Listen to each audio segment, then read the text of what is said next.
मैं संतोष प्रसाद, learning web से। जय हिंद, जय भारत। मैं आपको जैसे फ्रेंच रिविजन पीटीए वीडियो में पढ़ा चुका हूँ, कुछ हद तक पढ़ा चुका हूँ। अब देखिए फ्रेंच रिविजन में क्या था, इसमें कुछ ऐसा कुछ नहीं कि एकदम पूरा याद करना ही है, याद नहीं करना, कुछ सब समझना है, याद करना नहीं है।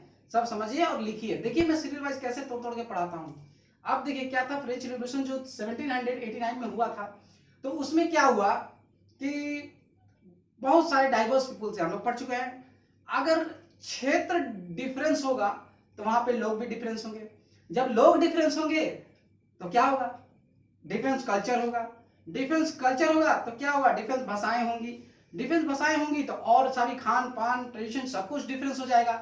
तो डिफरेंस होने का मतलब है कि वहां पे लड़ाई झगड़ा होगा। लड़ाई झगड़ा किसके किसके बीच होगा, उच्च कोटि के लोग और निम्न कोटि के लोग के बीच में होगा। दैट मींस अपर और लोअर। अपर कास्ट में कौन आते थे, तो एरिस्टोक्रेट आते थे। एरिस्टोक्रेट क्या था, ये डोमिनेंट ग्रुप था। डोमिनेंट ग्रुप का मतलब ये होता है प्रभावकारी।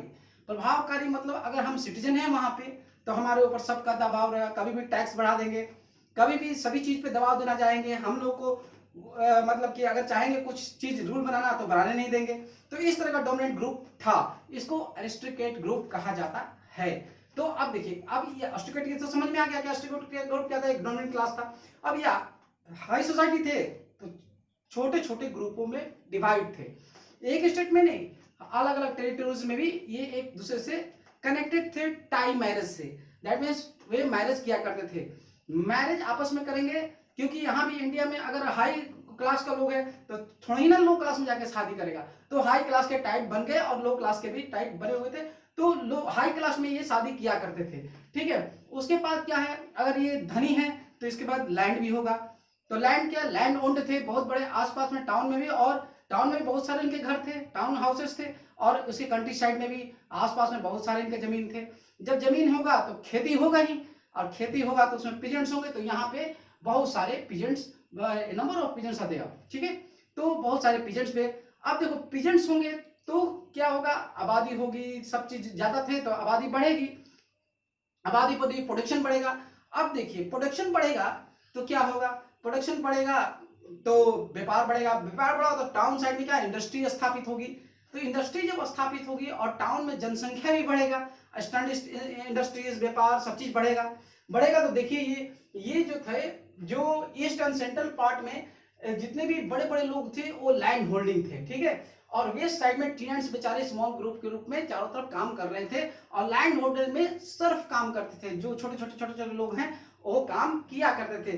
इस तरह से यहाँ की सोसाइटी में दो चीज के बारे में हम लोग मतलब जानने की जरूरत है, एक एरिस्टोक्रेसी और न्यू मिडिल क्लास। ऐसे तो यहाँ पे चार प्रकार की मतलब लोग रहा करते थे। एक है कंजर्वेटिव, दूसरा है लाइबरल, और तीसरा है आपको पड़ गया एरिस्टोक्रेसी। और न्यू मिडिल क्लास का यहाँ पे उद्भव हुआ, यानी कि इमरजेंस हुआ या कि जन्म हुआ, ठीक है। अब कुछ है इसमें, दो क्लास के लोग थे, अपर लेयर लोअर, और उसमें एक अपर क्लास के आ गया जो डोमिनेंट ग्रुप था एरिस्टोक्रेसी, लोकल पीपल पीजेंट्स थे वहां पे बहुत सारे, और इन दोनों के बीच में लड़ाई झगड़ा होते होते ये न्यू मिडिल क्लास का जन्म हुआ, ठीक है। और न्यू मिडिल क्लास क्या हुआ कि वेस्टर्न स्टोन में बताया था कि बहुत सारे इंडस्ट्रीज आप लोगों को मिला।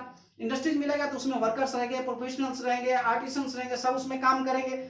और क्या होगा, और इसमें बहुत से वर्किंग क्लास भी होंगे। यही working class new social group के नाम से जाना जाता है, न्यू सोशल ग्रुप के जाना जाता है। अब यही मालूम चलेगा न्यू सोशल ग्रुप क्या है। अब न्यू सोशल ग्रुप जब होंगे और वर्किंग क्लास होगी तो इसमें ये ऊपर उठने के लिए सोचेंगे। ऊपर उठा कैसे जाता है, पढ़ लिख के। जब पढ़ने लिखे लगेंगे तो एजुकेटेड हो जाएंगे, एजुकेटेड होंगे तो एरिस्टोक्रेटिक की बात को अवलंबना करेंगे, माने उसको मानेंगे नहीं, डिनाई करेंगे हरदम, ऑलवेज डिनाइड अबाउट इट कि what is the rule, what is the something else of the aristocracy. उनकी जो एरिस्टोक्रेसी की सुविधाएं मिलेंगी, प्रिविलेज जो मिलेगा उनको कट करने की कोशिश करेंगे। अब ये होगा तो वोट का अधिकार भी मांगेंगे। तो बहुत सारे इसमें मतलब ये एक जागरूकता होती है कि सिटीजन लोगों में पढ़ने लिखने में जागरूकता, और ये रिवोल्यूशन एक दिन करेंगे। तो इस तरह की बात यहाँ पे आई। इसी तरह से नेशनलिज्म का जन्म हुआ और नेशन स्टेट बनने का ख्वाब है कि हमारा एक देश हो, नेशनल स्टेट हो, और उसमें बहुत नेशनल स्टेट हो, और उसमें हम लोग का अधिकार मिले, और एरिस्टोक्रेटिक के जो भी प्रिविलेज है वो सब खत्म हो जाए जो जन्मजात उनको मिले हुए थे। तो इस तरह से ये हम एरिस्टोक्रेसी और न्यू मिडिल क्लास के बारे में बताया। और यहाँ पे क्या है, कि अब सब में एक नेशनल यूनिटी की भावना आ गई, नेशनलिज्म हो गया तो नेशनल यूनिटी आ गई, नेशनल यूनिटी होगी तो हिस्ट्री को विरोध करेंगे और एक ये करेंगे, रिवोल्यूशन करेंगे। अब देखिए क्या होता है, ये न्यू मिडिल क्लास यूरोप के सभी कंट्रीज में फैल गए। अब फैलने के बाद जैकोबिन क्लब का स्थापना किए, जितने भी स्टूडेंट्स थे वहां पे जैकोबिन क्लब, ये ज्यादा दिन की बात नहीं है, ये मान लीजिए कि 1789 में हुआ, मानिए क्या है 1789 में हुआ, तो 1790 में आपको ये जैकोबिन क्लब की स्थापना ये लोग कर दिया। और ये लोग सब अंदर अंदर अंदर सब फैला रहे थे, सबको जागरूक कर रहे थे। और क्यों क्यों जागरूक कर रहे थे, क्योंकि नेशनल स्टेट इन लोगों को बनना था। तो इस तरह से ये भी खत्म हो गया। तो इस तरह से ये एजुकेटेड क्लास लोग हो गए। तो सब इस सब का हम लोग वर्णन कर दिए, क्या कि ईस्ट और सेंट्रल यूरोप में लाइन होल्डिंग सर्फ रहते थे, लाइन होल्डिंग बेचारे बड़े बड़े लोग थे, उन लोग सब लिया रखा करते थे। वेस्ट इंडीज में क्या, वेस्ट इंडीज में स्मॉल ग्रुप ऑफ पीजेंट्स रहता था। और क्या, फ्रेंच सोसाइटी जो हाई सोसाइटी थी और टाइज मैरिज से बनी हुई थी। और क्या है, पीपुल का मेजोरिटी का किस पीपुल का, तो पेजेंट्स होगा। सब तो आप लोग बता ही दिया। अब इसी चीज को क्या है आप लोग लिख लीजिए, और लिखने के बाद क्या, अब इसको ध्यान में नहीं रखिए, अपने आप ये आ जाएगा। मैं ऑटोमेटिकली मैं पढ़ा रहा हूँ, अपने अपने माइंड में आ जाएगा। इस तरह से कुछ लिखने की जरूरत, मतलब कि पढ़ने की जरूरत नहीं है, समझने की जरूरत। समझ लीजिए कि क्रमानुसार इन क्रोनोलॉजी व्हाट हैपेंड, कैसे क्या हुआ, हाउ व्हेन व्हाट हैपेंड, ये समझ लीजिए आपको तो सब कुछ मालूम चल जाएगा। इसलिए बोलता हूं कि इसको याद नहीं करना है, जस्ट माइंड में रख लेना है कि इसके बाद ये हुआ, इसके बाद ये हुआ, उसके बाद। कितना आसान हो गया हिस्ट्री कितना आसान है। आप लोग इतना ही टेंशन लेते हैं, ऐसा कुछ नहीं है। हम हैं तो सब मुमकिन है, आप लोग हैं तो सब मुमकिन है कि नहीं। तो इसलिए किए करके दम लीजिए। इसीलिए बोला जाता है ना, करो या मरो, तो मरना नहीं है, करना है और तोड़ना है ना। तो इस तरह से हम लोग हिस्ट्री का ये चैप्टर जो है अब आगे हम बढ़ाएंगे। अब जैकोबिन क्लब के बारे में बताएंगे, वहां पे कंजर्वेटिव के बारे में बताएंगे। अब कोई पूछेगा आपको क्या हिस्टोरी मिडिल क्लास के बारे में बताएंगे, बताइए तो फटफट बता देंगे, कैसा होता था, ऐसा होता नहीं है ना। इस तरह से मैं आप हमसे कनेक्ट किया। तो इस तरह से अगले हम वीडियो में फिर मिलते हैं।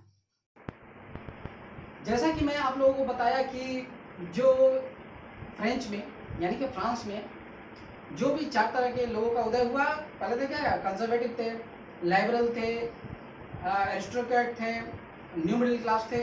अब मैं उसमें से एक लाइबरलिज्म के बारे में मैं आपको बताऊंगा, ठीक है, जो लाइबरल नेशनलिज्म के बारे में बात चल रहा है। अब देखिए अब क्या होता है ये लाइबरल नेशनलिज्म। लाइबर का मतलब होता है लिबर, लिबर मतलब लैटिन भाषा है, ये कौन सा भाषा है, लैटिन भाषा है। और इसमें लैटिन में लिबर का मतलब होता है स्वतंत्र कर देना, इंडिपेंडेंट। आदमी जब इंडिपेंडेंट होता है तो अकेले की बात करता है, इंडिविजुअल इंडिपेंडेंस की बात करता है कि मैं स्वतंत्र हो जाऊं। मेरे स्वतंत्र होने से क्या है, हमारी थिंकिंग स्वतंत्र हो जाएगी, आदमी अलग तरह से सोचने लगेगा, हर एक तरह के रिस्ट्रिक्शंस खत्म हो जाएंगे उस पर, ठीक है। तो इस तरह से वो लिबर की बात करने लगे। और जब लिबर होगा तो क्या सोचेगा, जब उसको लिबर्टेड इंडिपेंडेंट हो गया तो क्या सोचेगा, वोटिंग सिस्टम, क्योंकि उसको रिप्रेजेंटेटिव बनाना है, उनको पार्लियामेंट बनाना है। तो एक पार्लियामेंट की सोच वहां पे हुई, एक नेशन स्टेट और एक नेशन और एक पार्लियामेंट की बात हुई। अब पार्लियामेंट की बात जब हुई तब क्या हुआ कि एक पार्लियामेंट होना चाहिए, उसमें रिप्रेजेंटेटिव होना चाहिए, लाइबर लोग सोचे, और रिप्रेजेंटेटिव होना चाहिए तो वोटिंग सिस्टम भी होगा कि कौन रिप्रेजेंटेटिव बनेगा, कौन वहां पे नेता बनेगा, इसके लिए वोटिंग तो होगा। अब वोटिंग में जितने भी प्रॉपर्टीड मैन थे, धन दौलत, वही वोट दे सकते थे, तो ऐसा कहा गया, ठीक है। और उसमें नॉन प्रॉपर्टी मैन मैंने जी बात धन नहीं है, वो लोग और औरतें लोग को वोट से एक्सक्लूडेड कर दिया गया, मतलब उनको वोट देने का अधिकार खत्म कर दिया गया। क्यों खत्म नहीं दिया जाता था, खत्म नहीं किया, नहीं दिया जाता पहले से ही।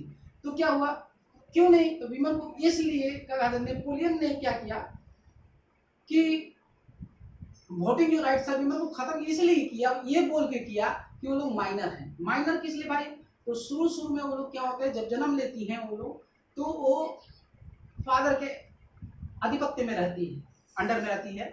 उसके बाद वो क्या है, विमेन शादी हो जाने के बाद वो पति के हाथ में, हस्बैंड के हाथ में चली जाती है, इसलिए वो एक अंदर में रहती है, एक अधिकार के अंदर में रहती है, इसीलिए उसको माइनर घोषित करके उसको वोट के अधिकार से वंचित कर दिया गया था, ठीक है। लेकिन जैकोबिन क्लब के जो जेड से एजुकेटेड मिडिल क्लास थे, वो लोग को वोट देने का अधिकार उस समय के लिए for a brief period just they have given for that कि yes we are able to vote, but लेकिन उसी समय के लिए जैकोबिन क्लब को दिया गया, फिर उसको हटा लिया गया। नेपोलियन कोड 1804 जो कि प्रसिद्ध है, जो बहुत सारे सुधार किए, उसके अंतर्गत ये था, ठीक है।